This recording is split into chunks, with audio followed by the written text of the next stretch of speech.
There's three things that are certain in life: taxes, death, and repeating old relationship patterns.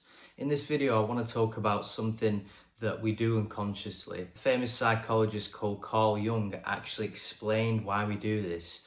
In this video, I want to talk about how we attract toxic people into our lives without knowing. We do this on a regular basis. Toxic traits are unconscious habits in our mind, and Carl Jung explained that our self, whole sort of being, consists of different components, and one of these components is called the shadow. The shadow is traits that we don't necessarily know that are in us, that we sometimes don't even accept, and that actually have a function in our life. Now, the shadow is something that comes out in certain times in our life, and it's closely related to our childhood tendencies and our childhood, perhaps false beliefs of ourselves. These are activated in certain situations in our life, and one of these times that it's activated quite often is when we build new relationships, when we form new relationships with different people that we're oddly attracted to sometimes, and our shadow shows us certain discrepancies in our personality, in our beliefs, in the way we operate, in the way we respond to certain things, and it brings out a kind of different side to us. This is the reason why we are attracted to certain people, why these unconscious traits become sort of like a crutch in our life, and certain people that come in our life, we actually find it difficult to sever that relationship, to get over them. So in childhood, if we weren't given the right attention and we weren't showed healthy relationships and healthy boundaries, we often tend to find unconsciously people that mirror those.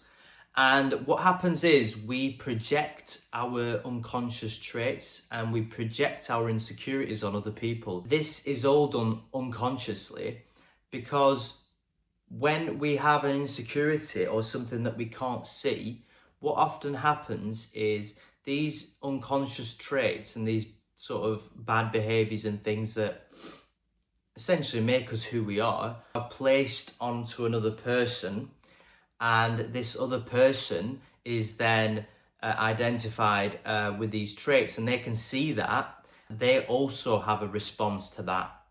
So essentially what we're all doing is we are projecting our insecurities, projecting these traits that we have built over time onto other people, and that could be quite a miserable life for some people.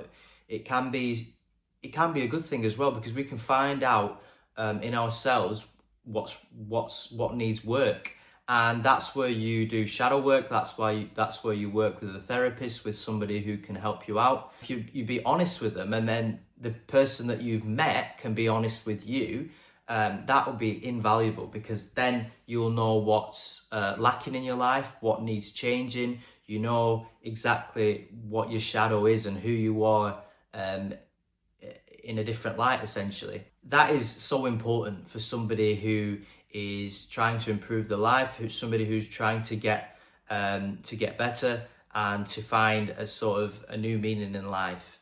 So my practical advice for you guys, whoever's watching, is whenever you do notice yourself being attracted to somebody, ask yourself, what is it in them, or what is it in me that is being activated that is causing me to want to be around this person? It is causing me to maybe even have certain fallouts with them. It's causing me to, what is it in them that makes me oddly attracted? And what we can do is then see that in that other person or in yourself, know it's there, because awareness is the first thing, and then start to understand how we react. And with enough therapy and enough shadow work, we can actually make that into our strength, because remember, a lot of weaknesses that come from us that are hidden in our subconscious can actually be a strength if we direct it in the right way. And also finding people that you can be honest with, surrounding you with people that are like-minded and can help you discover your true self and who you really are. deep down, and how you can foster that in a more positive way. I think that will be the best way around toxic relationships, and how we can become better in that way.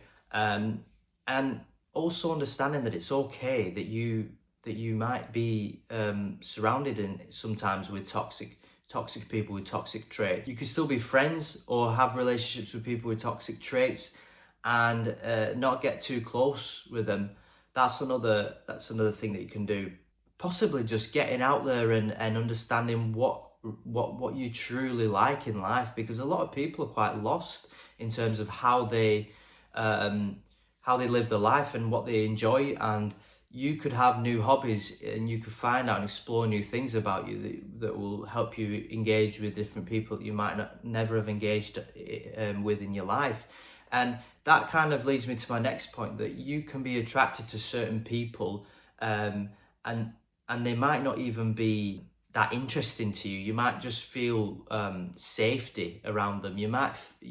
Part of you might want to be around them because they create that familiarity within you, because you might have grown up in a home that had quite an unsteady sort of environment, and you weren't given that attention that you were required, that emotional safety. And when you meet this person, you interact with them, they kind of fill that gap. They kind of give you that assurity that this is something that you're familiar with, which isn't always a positive thing. That can be something that you can say, actually, I understand that this feels familiar, but that's not me anymore. That was me back in my childhood. That was me when I wasn't given the love that I was required. Because remember, not everybody is trying to change themselves. Not everybody's trying to become a better person, but you are. And that's where true integration of the shadow comes, when you realize that everybody around you, well, 95% of the people,